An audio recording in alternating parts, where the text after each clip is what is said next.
Welcome to another episode of the Chronic Comeback podcast. This week it is a first. It's going to be just me, no one else. So if you normally tune in for the guests, this might be the time where you switch off. However, if you're interested to hear about my recent ayahuasca experience and how that is now impacting my life and my chronic health issues, then stay tuned. For those of you who don't know, I've been dealing with, so I'm trying to veer away from using the word struggled, been dealing with chronic health issues for the last 7 years, like seriously, but I guess on and off for the last 11 years, mold toxicity, Lyme disease, Epstein-Barr virus, parasites, etc. And this has led me down a journey, living down a route of kind of more just you're forced to look at more spiritual side of things, not just the physical side of things, because if you keep going down the physical route, then you there's only so far you can go. So it led me down this route of looking into meditation, breath work, all different kinds of things. And I've only ever and this is just giving you a little bit more background as kind of how I arrived at going halfway around the world to go to an ayahuasca retreat. I had only ever, drank alcohol, maybe partaken in other drugs, more normal drugs, but never anything too extreme. Just kind of stuff that probably wasn't great for me. And whenever it came to like psychedelics, my brother would talk to me about it a lot. Just wasn't for me. I thought it was kind of, you have that vision of these hippies in the forest getting off their nut on psychedelics, thinking they're a tarantula and just, seeing clowns in the corner of the room. Not for me, not what I'm about at all. I need that control. I want to feel good. I don't want to be like, I don't want to take things to make me feel bad. So it was something I rejected for a long time, and my brother was kind of on my case for a while. But the more and more I started to go down this kind of spiritual route, the more and more, and I say spiritual as kind of like, I'm not a naturally spiritual person, as you can tell. Like I'm a normal person that's kind of gone down this route and has been forced to look at these kinds of things. So I just want to say that up front, that I'm not this kind of out there spiritual guy. I've been forced to go down this route. And so as you keep going down this path, you just start, the word ayahuasca and other psychedelics just come up quite regularly, and you meet people. I think my first ever exposure to ayahuasca was hearing about it on a documentary years ago, and I was like, no chance, not doing that. And then when you actually meet someone who's done it and they tell you about it, you're like, that's interesting. And I did about 4 years ago now. I did 3 years ago. I did this breath workshop in Guatemala, and the woman there just said, this will be a good idea for you, but not right now for ayahuasca. So I was like, okay, that's interesting. And so then I just went on kind of whenever I could look it up and look at on YouTube, I would do that. And I only ever got like positive thoughts from it. Scary, but really positive thoughts. And just when you start looking into things, when you place your energy in a certain area, it just starts to show up all the time. And I then just started to run into people who'd done it. I then just started to hear about it more and more and more. And I don't know whether it's the universe, and also it's just that, you're moving more in those circles.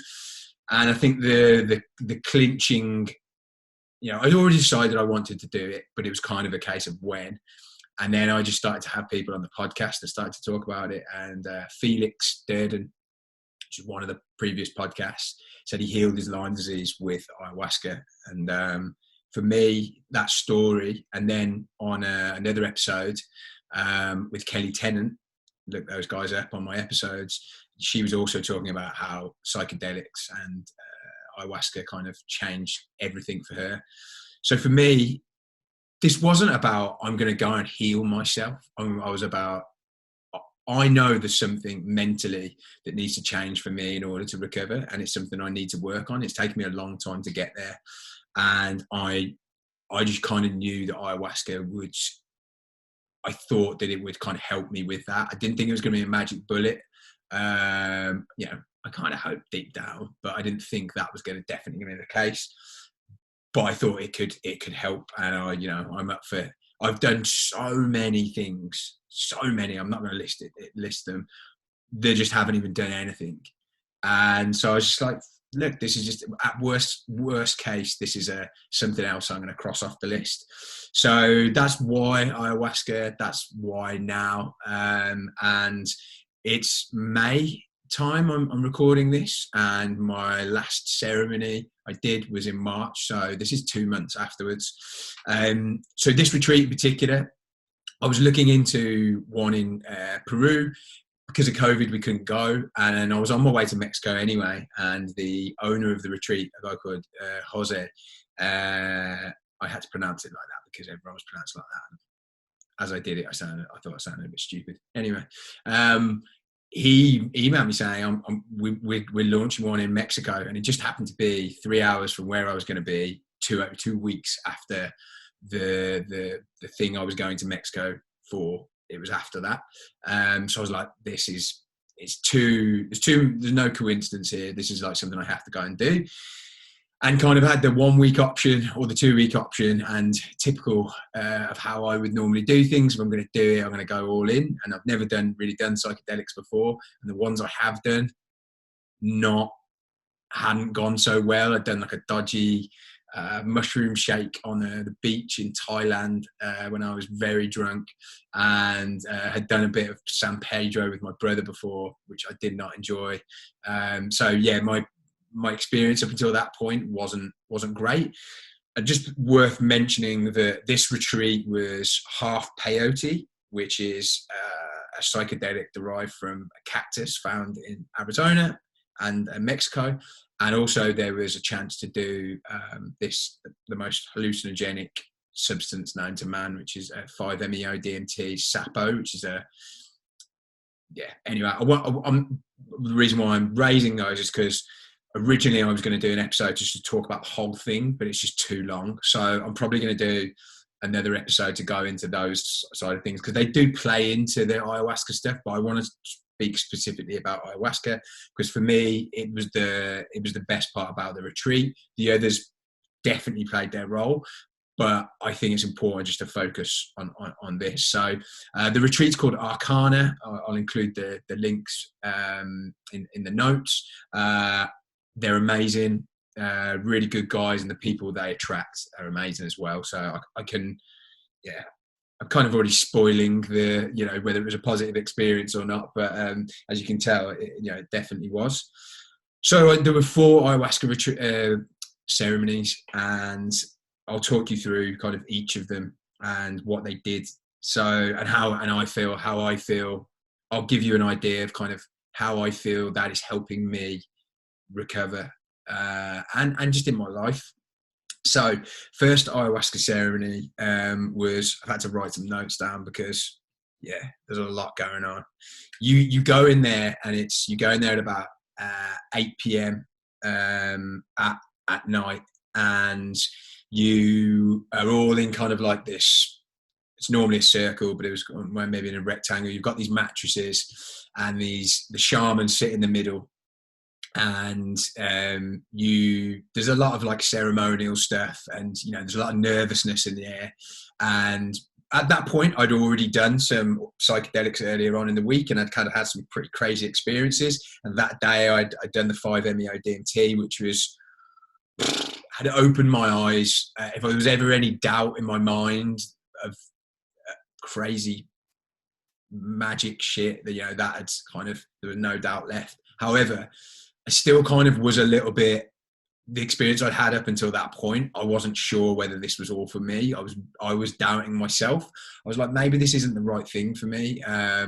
Why am I here? And, the doubt creeps in, and, that little voice in your head that just says, this isn't right for me. Why are you here? Go back home, run away. All of those things were coming on the day of the ayahuasca ceremony, and it was one of the most difficult days. Anyway, ceremony starts, you go up. I'd said, I always try to control things. I'm always trying to like, oh, give me more, I want more. But I said to myself, whatever they give me, no matter how small, no matter how big, I'm just going to do it. And you go up, you have your first drink, cup, and they told us it was going to be disgusting. At the time, I thought it was all right, actually. But every ceremony gets worse, just so you all know. You go back, they switch off the lights, and it is pretty much pitch black, like pitch black. And everything is quiet. And you're sitting there, because they tell you to sit up, because they want it to kind of like, I don't know, digest or whatever. It's better to sit up. And you're like, I'm like, nah, this isn't kicking in. I think I'm going to be all right, because there's a second cup coming, and I couldn't hear anything, so I assumed everyone was seeing the same. And then suddenly, I started seeing these kind of things come towards me. I was like, okay, something's happening. And then I was like, oh, I can feel something here. And then I just had to lie down, and it's so difficult to describe. But it feels like there's like these entities, these beings that are kind of on top of you. This is how it was for me anyway. And there's a presence on top of you. Sometimes it feels like it's difficult to breathe. And bear in mind, this is a memory 2 months later, so there's things I'm going to miss out. But the things I was seeing, so whether you open your eyes or you close your eyes, you're seeing the same fucking thing. Like, there is no escaping it. And it is the freakiest stuff. Like, this didn't actually happen, but something the equivalent of like a guy with like nothing as a head and a hand coming out of his head, just stuff that makes no sense. And it makes me think, if someone had taken a look at what I was seeing, they would check me into a mental asylum. It was that crazy and weird, and was very, very scary. However, the whole thing, this whole experience for me was about teaching me how to let go and trust the process, because I'm very difficult about just kind of like, I find it very difficult to do that. And I always remember saying, if you fight it with ayahuasca, it's going to be worse. You're going to be scared. So I just said, I'm just going to watch what happens and see what happens. The minute I started to do that, and the minute I just started to see it as like almost like a bit of fun, they talk about Mother Ayahuasca, and I'm always just a bit like, fucking, this just sounds a bit like a load of bullshit, to be honest. When someone says Mother Ayahuasca and it communicates with you, straight away I knew exactly what they were talking about. With me, it wasn't even like there was words. I could communicate with my mind, and that sounds so weird, but it was like the minute I let go, it was like this thing just went, yeah, see, it's nice, isn't it? When you let go, it's nice. And then I'd get scared, then let go, and I go, see, it's nice. And it was this weird, like, going backward and forward between being scared, it being a bit too much, then I'd let go and it would be fine. And it was really intense. But I kind of got over it, and I couldn't make any sense of it. It was just weird. And I was like, that was amazing, but I didn't really learn anything from it. So it literally about 5 minutes before they offered the second cup, it started to wear off. So at this point, you don't know if anyone else has had the same experience. And it transpires that pretty much most of the people hadn't felt anything off that first cup. So I went up, had another cup.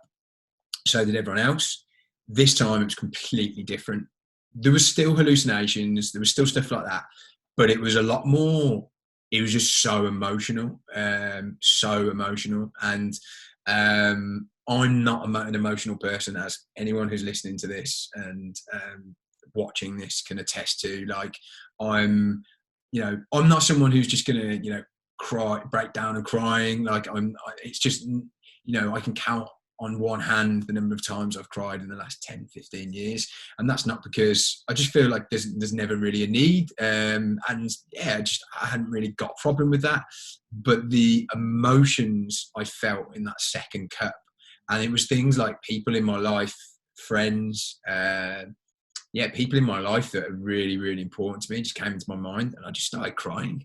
because I loved them so much. And that sounds, if any of these guys are listening to this, they will absolutely rip me for that. But I don't care. It's true. And it was really nice to like let myself feel that.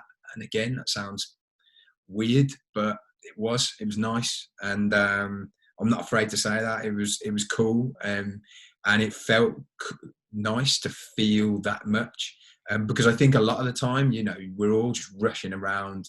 We're all just dosing ourselves with coffee, alcohol, like stress. We don't even actually, particularly men, don't even allow ourselves to kind of feel these kinds of emotions. And it was nice. And then, the one key amazing thing that I took away from that, from my health for this first ceremony was so I've always had, as the years have gone on, I know I've started to build up a belief that I'm not going to recover, and that it's going to be really difficult for me, and that there's something wrong with me, there's something broken with me. And no matter how much you try and talk yourself out of it, it's very difficult to change those beliefs. I know it's possible, but it's very difficult. And no matter how much anyone's in it with you, like your girlfriend, your friends, the doctor, they're not you, so they don't get it. And so there always is an element of feeling a little bit lonely. And just after this, like emotional stuff with, other people, friends and stuff, I just got this kind of like voice, but like it was almost like a communication with this entity. They just said, "You're not broken. You're not broken. There's nothing different to you than anyone else. It's just something you need to work through, and you're going to be fine. You're going to be fine." And I know that sounds stupid because I could just get that information from anyone, but this is something deep down within me that told me that. So it's me telling myself, it's my actual, again, I don't want to sound too cheesy or whatever, it's my higher intelligence, not that stupid little fucking voice that tells you you're not going to recover, the real negative stuff. It was actually, no, I'm the wise one. I'm the one that, knows what's going on. You are going to be fine. You're going to be, and there was something at that point that kind of just switched for me. And I felt like I wasn't alone, and there was someone in it with me, which again just sounds so weird, but it was amazing. And I was crying, which, I would never normally cry in normal life, but I was then. And it was amazing. And something else just worth a big thing about that first ceremony, everyone in the room could feel the same as everyone else. I heard people going, and you felt them do that. People were talking about that they had been communicating in their minds to each other, and we could all feel the same stuff. We were talking about the next day. There was a collective feeling, and we could all feel it. It was the most mental thing. And in the other ceremonies before, when we've done peyote and stuff like that, people had talked about being connected, and I'm just sitting there like, what the fuck are they talking about? Like, I don't. For me, I'm getting on with you guys. Yeah, it was a nice experience, but I don't feel connected to you. I don't feel like I'm part of you. First ceremony, that's the first time in my life I completely got what they were talking about, and it made sense to me, and it was amazing. So it was just such a cool introduction to ayahuasca. It was scary. Worth also saying that everyone talks about that it's a feminine energy. Again, one of these things that I was just like, that sounds like a load of bollocks. But after doing peyote, which was so masculine, you could just feel like a nurturing, caring side of ayahuasca that was just taking care of you, kicking your ass if you needed to, which, we'll go on to. But then ultimately tying it up, with a nice little bow at the end to teach you a lesson. And it was a really nice introduction. Everyone seemed to have like a really good experience, and it was just amazing. So, in the first week we did 2 ceremonies. You do them back to back. They last till about 4 a.m. You go back. You go back. I'll talk about the shamans in the next one because it's more relevant. So this time, first cup, did exactly the same thing. So this is the second ceremony. Weird hallucinations, weird shit going on. Had to force myself to let go, etc., etc., etc. This time, it hit everyone else as much as it hit me, and only myself and another guy went up and got a second cup, and because it just started to wear off, but it was still going. And anyway, so I took it, and this time, so the just to make you aware, this Shipibo tribe, that's probably not how you pronounce it, but they're the tribe, a kind of tribe in Peru where they practice ayahuasca ceremonies, and they do these Icaros, which is their chanting, their singing, which I didn't say about the first ceremony, but they can basically, with their songs, they can dictate how you are feeling. That's how it feels. You can, they're like conducting. They're like the conductors of the entire room, and you can feel their presence. It's unbelievable. That's why now I know you can't just go and do we can, but you can't just go and do ayahuasca in your room or in a garden with your mates. You need to do with the right kind of shamans, and these guys are just unbelievable. And you, at one point, about 2 or 3 in the morning or something, they pick you out and you go and sit in front of the shaman, and it's pitch black, and they sing to you. So it's your personal Icaros. And the first night, it already worn off for me, so I was kind of sober when they were doing it, so it was good, but I didn't really get much from it. Second night, first cup, again, really weird, blah, blah, blah, blah. Already talked about that. Second cup, I lie down, same kind of thing, weird hallucinations, really intense. And then they come and get me, and I'm like, I don't think I can bloody stand up. This is mental. This is crazy. Are they going to expect me to stand up? I did. They kind of got me over, put me in front of the shaman. I could barely see him, and he starts singing. Immediately, like, picture of my mum comes up in my head, picture of my dad, my brother, my sister, my girlfriend, and I just start to break down in tears. I'm not like wailing or anything, but like just crying, because again, this isn't like me to say, and I'm putting this out there on the internet, but like just out of love for them, it was crazy.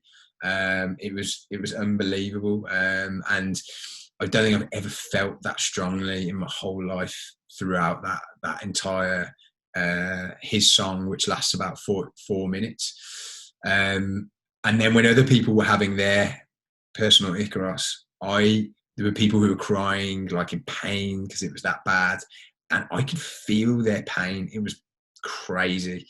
But anyway, I lay down, and I went through a few other experiences where I felt the pain I had caused other people, and actually cried other people's tears because of what I'd, put them through. Nothing like too extreme, but like just really giving you another perspective. And then by the end of it, again, I was pretty much like on and off crying for like 2 hours, with just like gratitude for kind of what I've got and my life, and it was amazing. So it was just like the first one was kind of like the first ceremony was an introduction almost, and then the second ceremony was just like pure like emotion for me, and it's just not normal for me to go through stuff like that. So it's kind of opening Pandora's box a little bit, and I haven't since gone on and just crying at every. I don't know if you've watched the episode of Friends where Chandler just starts crying and then opens I thought that could happen, but it hasn't happened. I've kind of gone back to how I am, but it was just an amazing experience. So that was the second ceremony. Fast forward to the next week. By this point, I've done 2 ayahuasca ceremonies, 4 peyote ceremonies, and 2 5-MeO DMT ceremonies. So I'm a bit cocky at this point. I don't think there's much that more that this thing can throw at me. I knew there was more lessons to learn, but I just thought, it's been pretty scary, but I got through it, and I'd had a pretty scary experience on peyote, which I'll talk about in another video podcast. But so I was like, I was like pretty cocky going into this one, and this one I was like, right, my hard intention for this is I want to work on my health, because I'd realised a few things about my health, and like it'd been helpful and definitely about my personality, but I just wanted more from this one. So first cup, normal, same stuff that comes up. I drank more on this time. This is the most I drank, and really weird hallucinations, really just all kinds of weird stuff coming up. I can't get into loads of detail about it, but yeah, just crazy. And then it just wore off after about 25 minutes. I was like, that is so quick. I was like, I must be becoming a bit of a heavyweight to these things. Like I thought I'd been a bit of a lightweight up until that point. So I was like, went up for the next cup, and I was like, I'm hoping he's going to give me a big cup here. And I was like, if he doesn't, I'm just going to drink what he gives me. But if he does, I'm going to do it. So he gave me a cup right to the brim, which he hadn't done before. And so I did it, sat back down. After about 20, 25 minutes, I can feel it start to come on. I lay down, and I'm like, yeah, this is kind of how it is normally. Hallucinations are starting to happen. You can see all these colors and geometric stuff. It's stuff you just wouldn't ever picture that you could see. And it then got to a point where I was like, this is getting a bit intense. This is, wow, I'm reaching my limit of what I can take here. This is, and the one thing that, so this is a purgatory medicine. So it's normal to be sick. It's normal to need to go to the toilet at the other end. It's normal to yawn. It's normal to laugh, cry. This is all purging. I'd felt sick on the first two ceremonies, but I just heaved. Nothing happened. A lot of other people had been sick, and with this, the hallucinations just started to take over, and so did the feeling of being sick. And this ceremony, bear in mind there's 25 people there, it just seemed to be the one ceremony when no one else was sick, and it was just me. And your ayahuasca does this thing where it's like this auditory thing where you can hear, it feels like the sound is in your ear. It's absolutely crazy. And so I knew that everyone could hear me being sick, and they would know it would be me. And the noises you make aren't normal. It's like you're like an animal, and I felt like an animal. And being sick, it's not like just being sick when you're hungover or anything like that. It feels like you're being sick energy, and sometimes nothing was coming out, but I was being sick energy, pain. I couldn't control the way my body was moving, and it was just never ending, and all of these hallucinations. But just remember, whether your eyes are closed or they're open, you're seeing what you're seeing. And even worse, the first two ceremonies, the shamans had been my friends. They'd been protecting me. In this ceremony, it felt like they were like almost goading me, like making it worse for me. And it was just, it was horrible. It was the most punishing experience I've ever had in my life. Close to the peyote experience, which I can talk about in another podcast. It was brutal. And it must have lasted, that part of it, in my mind, it felt like it lasted about an hour and a half, 2 hours, maybe. Maybe it was a bit less. But I kept going up. I thought it was over. I'd lie down, still really intense. I'd go back, I'd throw up, and I was just cradling this bucket that I was throwing up in. And I just kept saying to myself, this is what I have to go through. There's no mistakes in this. This is what I need. I asked for stuff for my health, and this is what I was getting. And I realised there and then that I was throwing up like pain and energy and hurt and all the pain that I mentally and physically feel from being chronically ill. And it was a nice feeling, but a fucking scary feeling. And the scarier feeling was when I started to, every single time I was being sick, I started to lose control of the other end, almost lose control. And I knew I needed to get to the toilet soon, otherwise I was going to be in a bit of trouble. And a guy, won't name his name, earlier on in the retreat had actually, that had happened to him.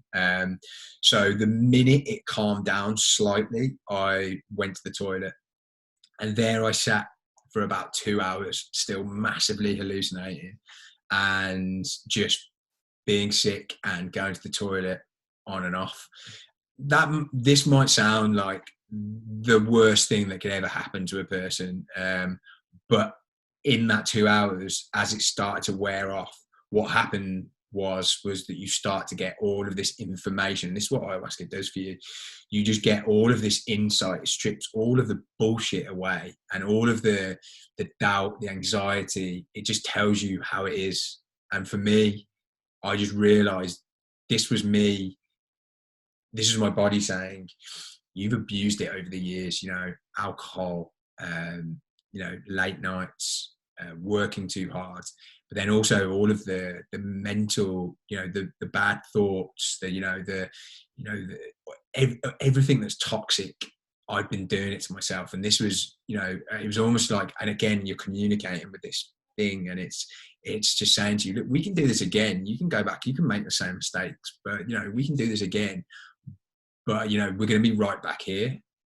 And there and then I made a promise to myself that I was going to take this all a lot more seriously. Not that I haven't been taking it seriously, but there's levels. And it was just a real wake-up call. And I knew I physically got rid of a lot of toxins that night.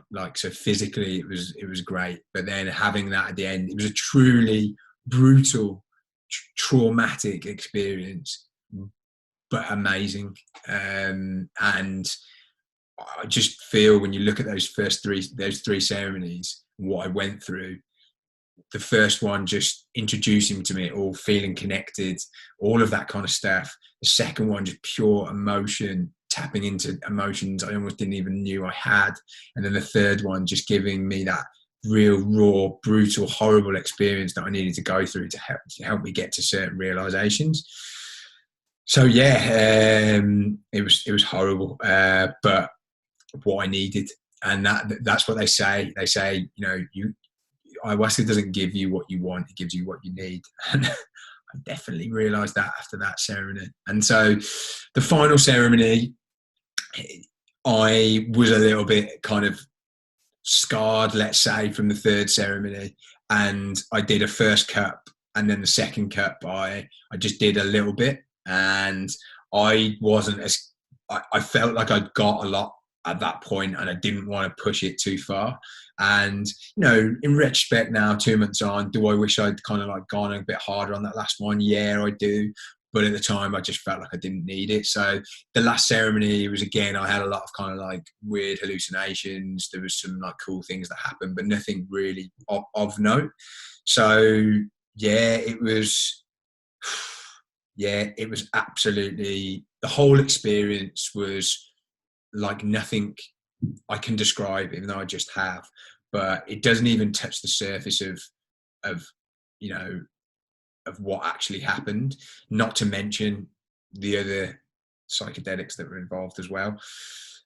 So just, I guess, to conclude, like, just going, why I feel like it's helping me now and helping me with my recovery. First of all, physical cleanse. Like, when you're there, you're like eating as clean as possible, but also, the purging, the stuff like that. And particularly in that one ceremony, I know that I got rid of some serious stuff that night. And also I know I got rid of some bad thought patterns, which I kind of maybe go on to. Letting go, trusting the process, like something I have like a real trouble with doing. And if you don't want to let go, it's going to force you to let go. And when you do, you finally realize how much of a good idea it is. I still have trouble letting go now. It's not going to be just I'm suddenly this laid back dude that's just going to be, letting whatever happens. But I've got a far bigger awareness of it. And I know when I go back to do it again, which I'll go into, that will be easier for me and I'll have a better experience for it. And it's just helping me in a lot of areas of my life. A key thing for me is helping me cultivate this belief, true belief that I'm going to recover and that it's going to happen. It's a case of just when, not if. And that was a big thing for me for this retreat. It's definitely shifted my mind. It has. I'm still not 100% there, but I'm so much more there than I was. And, the belief that I'm broken, it's just, that belief is very quickly, going away, and I'm replacing it with other beliefs, which is going into, some of the other stuff I can talk about. The other thing is making me believe in like something magical, that there's something bigger at play and that we are connected. Like, we get to this point in our lives, I've said it on the podcast a few times, that we just kind of believe that there's nothing, your whole childhood is believing things, Santa Claus, Easter Bunny, everything's magical, there's all these things out there. And then you're in your adulthood and you realise all that stuff's not true and everything's a load of bollocks and everything's really serious. By doing this and all this other stuff, you find out, when you're looking at more spiritual side of things, you realise that actually there's even more magic than you ever realised. And this gave me a massive insight to that, which was just so cool and so exciting that you just want to experience it again and just be opened up to more and more things. This was actually brought about, this next lesson was brought about more from one of the other experiences I had with Sapo, but just life is short and, making the most out of every minute we've got on this planet. That was another thing that like really kind of, it was a big takeaway. I think finally, which is, that third ceremony for me, that just, I have been abusing myself for years, and I don't, it sounds really extreme, but I'm talking not just physically, alcohol, late nights, work, all that kind of stuff, but the thoughts that I have. And this will be true for everyone. And I've realised it since going and doing this Joe Dispenza stuff that I'm doing at the moment, where he's talking about, your thoughts are your reality. If you're telling yourself you're not good enough to get that job, you're not good enough to get that partner, you're not, all of these things, then that's going to be your reality. And a lot of the time there's a lot of, particularly here in the UK, like there's a lot of negative self-talk and a lot of self-doubt, and everyone has it, but like it's stuff that you become unconscious of, and now I'm conscious of it, and it's something that it's a huge thing for me to focus on, and it never was before. And it's making me double down on my mindset. Before it was like all physical. Let's go and do a sauna. Let's go and do an ice bath. Let's go and do breath work. Let's go and do supplements, shitloads of supplements. Let's go and take some antibiotics.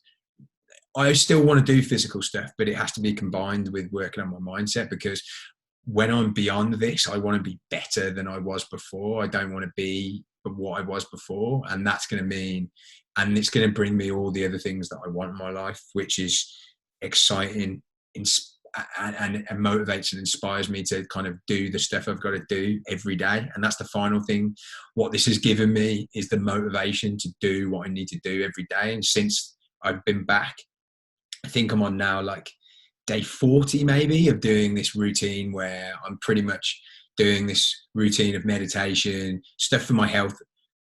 So that, this ties into the kind of like the final lesson, was just putting myself and my health first, which I just never did before. It might have seemed from the outside that I did, but I definitely didn't. I would always put work ahead. I'd always put kind of like going, if I didn't want to miss out on like going on a holiday with my friends. I didn't want to like miss out on these things. So health would always come second. Now health is always being put first. There are times where I'm having to kind of like realign, but in general, health is getting put first. So yeah, conclusion from all of that, as you can tell, like, would I recommend it? Absolutely. It's not for everyone. Like, I was speaking to someone the other day, who's one of my mates, and he was just like, I'm happy with a coffee and just doing my thing. And I was like, mate, that is your thing, you go and do that. For other people, that's not to say it wouldn't help him, but he just it's just not right for him. for a lot of people, particularly people with chronic health issues, you've got a lot of mental stuff that you probably need to sort out, and this will help with that. At the very worst, you're going to have a truly kind of like transformational experience for your mindset. Will I do it again? There is no doubt in my mind that I'm going to do it again. I'm already thinking about the next time, and I think I'm going to do it yearly, as long as I kind of need. What it has done is also made me realize that I want to try and cultivate these experiences myself, and that's why I'm doing the stuff with Joe Dispenza, and I'm going on one of his retreats very soon, because I know you can do close to some of these things, like in meditation, and it's just something I really want to get into. And yeah, I think that, as I said, this isn't me saying everyone should go and do it if you've got chronic health issues, but if you've been hearing about it and it's been constantly coming to you, and if you assess the reason why you're not doing it, and that's fear, if fear is the reason and you're just scared, that's for me personally, that's not enough of a reason to go and do it, to not do it. But I imagine if you're listening and watching this episode, then you're probably halfway already there. But yeah, that's my ayahuasca experience. I'm going to be posting some stuff soon to talk through 5-MeO-DMT and peyote. Wow, I sound like a real psychedelic kind of fiend at the moment. But yeah, this was my first ever time really doing it all. So I'll be posting that stuff soon. But for now, if anyone has any questions, please reach out to me on my Instagram or Facebook, but at The Chronic Comeback. But for now, I hope everyone has a great day.